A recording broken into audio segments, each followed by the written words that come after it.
سلام به همگیتون، امیدوارم که حالتون عالی باشه. من شیرینم و خوش اومدین به کانال یوتیوب من با یه آموزش جدید. امروز در خدمتتون هستم، آموزش تکسچر، ولی نه اون تکسچری که همیشه بهتون یاد میدم با مل و چسب چوب. امروز میخوایم با این دوست عزیزمون یه مواد تکسچر درست بکنیم. خیلی هم میبینین که موادش ماشاءالله در دسترس توی خونه هاتون. به راحتی با دستمال کاغذی و چسب چوب این مواد رو میخوایم الان درست بکنیم، چون خیلی میتونین تابلوهای قشنگی به نظرم باهاش خلق بکنین و درست بکنین. ایده جالبی میشه. بریم که با هم اجراش بکنیم، ببینیم خروجیش چجوری میشه که انشالله شما هم یاد بگیرین و توی خونه اجراش بکنین. برو بریم.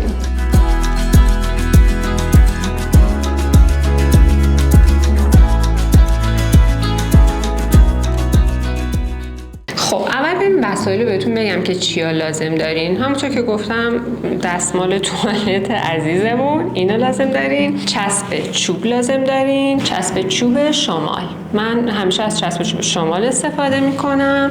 یه ظرف لازم دارین به ابعادی که خودتون نسبت به ابزارتون نسبت به کارتون لازم دارین. رنگ اکریلیک لازم دارین. بعد جونم واسهتون بگه لیوان یه بار مصرف، ابزار همزنون، هر چیزی که میتونین باهاش هم بزنین کنار دستتون باشه. حالا من الان خودم ابزار بهتر از موچین ندارم توی آتلیه‌ام، ولی واقعا یه چیز اینجوری چنگکی طور لازم دارین که بتونین مواد رو باهاش بگیرین و خیلی ظریف روی کارتون بذارین. حالا توی اجرا بهتون نشون میدم که ببینین. و مهمترین چیزی که لازم دارین بومتونه، یعنی سطح کارتونه که میخواین روش اجرا کنین. من خودم یه شابلون تفلکی دارم، این شعر غلام قمر. همه کارامو با این میکنم واسه آموزشا. به راحتی میتونین یه شابلون اینجوری فونت فارسی تهیه کنین. من این کار کردم همینجوری بدون نظم روی این دوتا بوم اومدم شابلونه رو اینجوری قاطی پاتی منتقل کردم. میخوام الان روی این کار بکنم دیگه. جونم واسهتون بگه. آبم لازم دارین که دستمالاتون رو در واقع توی آب قراره بریزین دیگه. این از این همین. برو بریم. خب اولین کاری که میکنیم، همینطور که میبینین من دستمالا رو در واقع تیکه تیکه کردم. همینجوری به راحتی اینا رو من نازک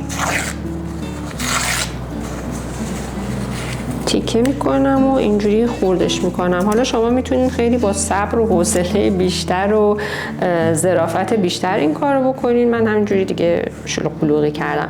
حالا یه چیزی هم بهتون بگم، من درسته گفتم دستمال توالت، ولی لزوما نباید دستمال توالت باشه. دستمال کاغذی عادی هم میتونه باشه. هر دستمالی که این قابلیت رو داشته باشه که با آب در واقع ترکیب بشه. این مرحله اول کارتون. توی مرحله بعد من میام به این دستمال کاغذی یا آب اضافه میکنم. من همه کارامو چشمی میکنم، اینطوری نیست که بگم چه مقدار آب به چه مقدار دستمال، در حدی که اینا رو یه خورده آغشته بکنه. بعد با این ابزارم همینجوری اینا رو یه خورده هم میزنم. اینا قراره یه چند دقیقه بمونه این دستمالا که خیس بخوره تو این آب. حتی بیشترم الان میتونم اضافه بکنم. قراره که این دستمالا نرم بشن با این ترکیبشون با آب.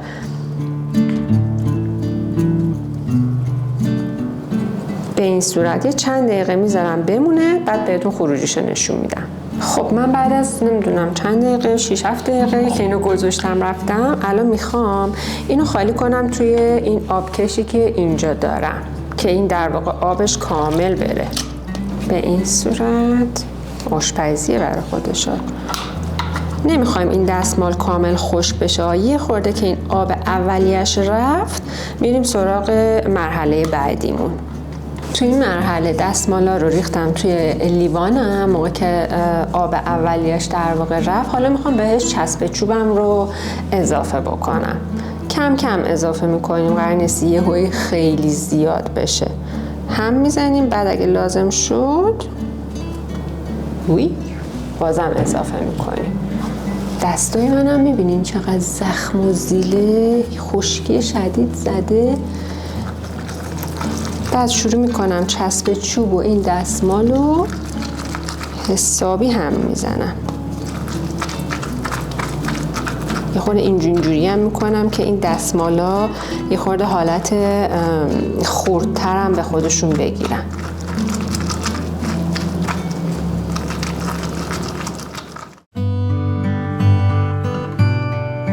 بعد که به این صورت هم زدم قشنگ و چسب چوب و این دستمالا با هم دیگه قاطی شد، حالا میخوام رنگ اکریلیکم رو بهش اضافه بکنم.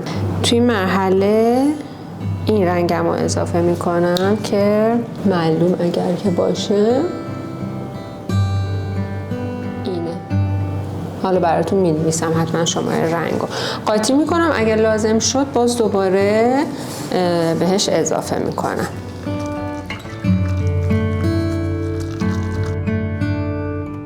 خیلی خوب هم بزنین که کامل آغشته بشه به هم.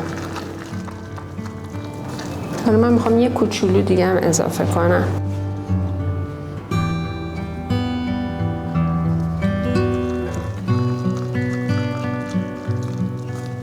ببین به این صورت شد تقریبا بافتش.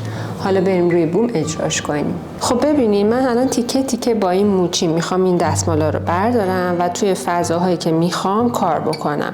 نکته اینجاست که من الان همینو میخوام بردارم و روی بوم منتقل کنم، چون داخلش الان چسب چوب هست.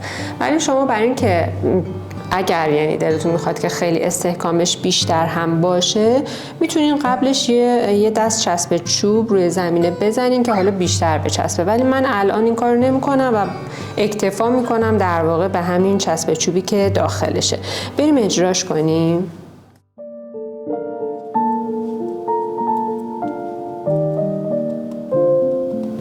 اون یکی موچینم نمیدونم کجاست، میخواستم به کمک اون انجام بدم ولی یه جو گمگوش.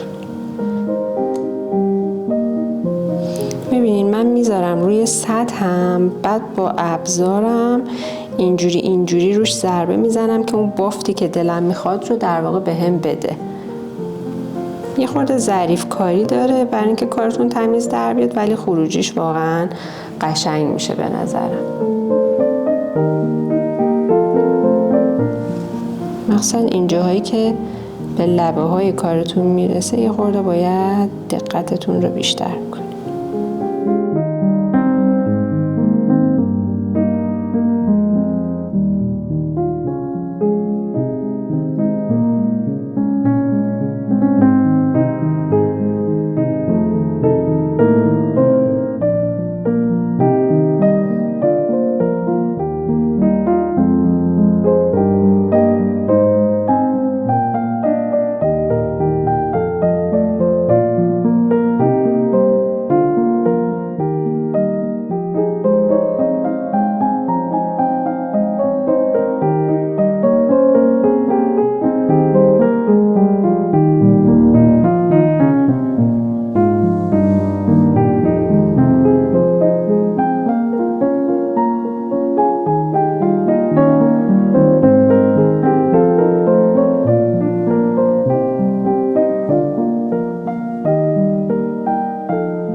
الان که دارم میزنم حس میکنم که آب دستمالم همچنان زیاده و میتونستم بذارم که خشکتر بشه یا اینکه یه خورده بچلونمش که دیگه واقعا هیچ آبی توش نداشته باشه. میبینی یه خورده رنگ ها داره پس میده.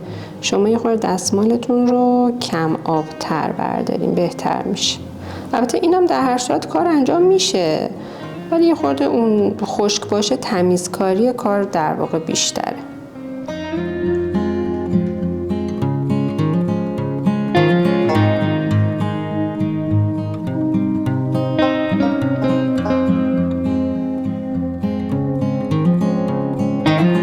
همیشه هم اول رنگ‌های تیره‌تون رو کار بکنین، بعد رنگ‌های روشن رو روی تیره ها بیاین.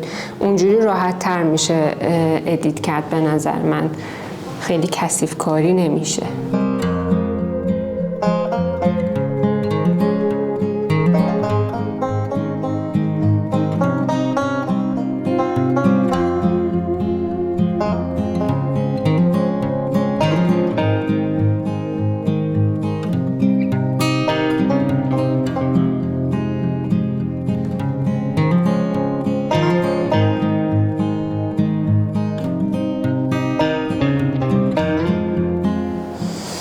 خب این تا اینجای قضیه که زمینش کار شد، ولی من میخوام خواهرانه یه توصیه بهتون بکنم. مثل من جوگیر نشین و اگه مخصوصا تجربه اولتون هست کالیگرافی کار نکنین، برای اینکه این لاهاش که نازکه رو وقتی میخواین کار کنین خیلی سخته و ظریف در آوردنش کار دشواریه به نظر من. برای شروع از این طرح ساده با سطح‌های وسیع‌تر شروع کنین، بعد حالا مثل من این حماقت رو بکنید. اینو باید بذارم یه خورده خشک بشه، بعد قسمت‌های نوشته‌اش رو میخوام با رنگ زرد کار بکنم، میذارم تا این خشک بشه، میام روی این یکی بومم و معکوس احتمالاً کار میکنم. حالا باز فکرام بکنم ببینم کدوم بهتر میشه، یا اینم بک‌گراندش و زمینش رو مثل این کار میکنم، نوشته ها رو زرد میکنم، یا برعکسش میکنم، نوشته ها رو آبی میکنم، بک‌گراند رو زرد میکنم. بریم سراغ مرحله بعدیش. خب ببینین تا اینجا اینطوری شد، عین کاشی شد واقعا. حتی مثلا شما میتونید از همین رنگ سفید استفاده بکنین توش. من حالا مودم گرفته زرد لای اینا رو کار بکنم که ترکیبش ببینم چه جوری میشه. میتونین همینجوری رنگ سفید درست بکنین و روش بزنین. حالا بریم رنگ زردمون رو درست کنیم. خب الان دوباره همون کار تکرار کردم. دستمالمو خیس کردم، گذاشتم موند، آبشو گرفتم، چسب چوب زدم. حالا میخوام همینجوری عشقی این رنگو با این رنگ ترکیب کنم. حالا بخوام خیلی از نزدیکم بهتون نشون بدم که اسم و ایناشو ببینین. اینم به این صورت. حالا می نویسم براتون.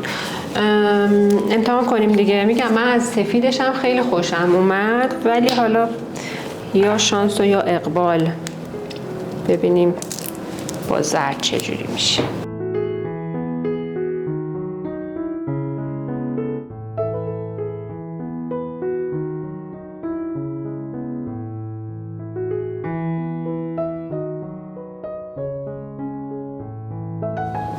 بعد که کامل هم زدیم میریم دوباره روی کارمون اجرا میکنیم.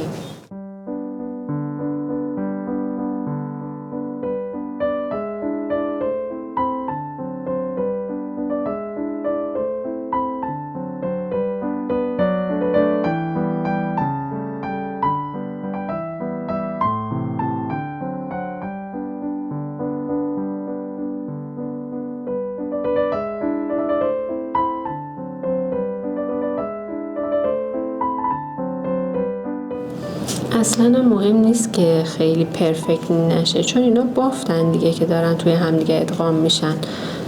خودتون نگران نکنین، حالا سعی کنین از زیباییش لذت ببرین.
اگه مثل من یه طرح رو انتخاب کردین که خیلی اینجوری ظریف کاری داشت و پیچیدگی داشت و دیدین این رنگ داره به اون پس میده، این داره به این یکی پس میده، نگران نباشین، اصلا هول نکنین، خودتون رو نبازین. کاملا همه اینا توی مبحث نقاشی قابل ادیته و اصلا کسی با چوب بالا سر شما وای نساده. شما بیشتر از پروسه لذت ببرین و اینکه دارین یه تکنیک جدید رو در واقع تجربه میکنین. ببینین مثلا خرابکاری کردم. اینا همه تجربه یه تکنیک جدیده و شما دارین ازش لذت میبرین و هر دفعه که این کار رو تکرار کنین توش بهتر و بهتر میشین.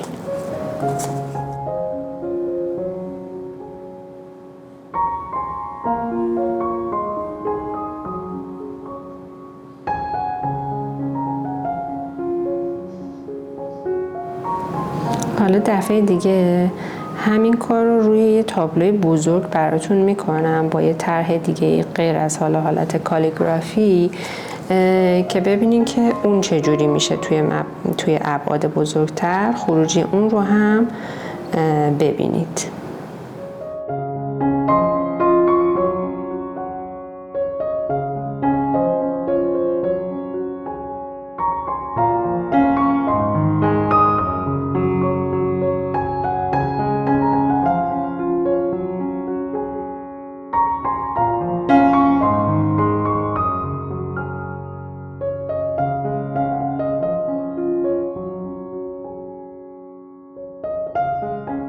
خب خروجی کار شد به این صورت. میبینین چه بافت قشنگی بهمون داد، انگار که یه حالت فرش طوره. نمیدونم چجوری بهتون بگم، بذار از نزدیک بیارم بهتون نشون بدم. میبینین چه بافت جالبی. حالا دیگه شما توی خونه خودتون تمیزتر و خیلی با حوصله تر انجام بدین، ولی حالا من در حد خروجی که الان گرفتم براتون میبینین. اگه حالا خیلی میخوام از نزدیکم بهتون نشون بدم، خیلی به نظر من بافت جذابی بهتون میده و حتی توی تابلوهای بزرگتر شاید خروجی خیلی خوشگل‌تری هم بهتون بده. حتما به نظر من توی خونه امتحان کنین، چون خیلی تکنیک جالبیه. خیلی خود من کلی کیف کردم، با اینکه خیلی ریزه کاری داشت توی ابعاد کوچیک، ولی کلی کیف کردم از اجراش. دیگه چی میخواستم بهتون بگم؟ دیگه همین. امیدوارم که مفید بوده باشه این ویدیو براتون. ممنون میشم که اگه دوست داشتین حتما لایک کنین و کانال منو سابسکرایب کنین. مراقب خودتونم خیلی خیلی باشید.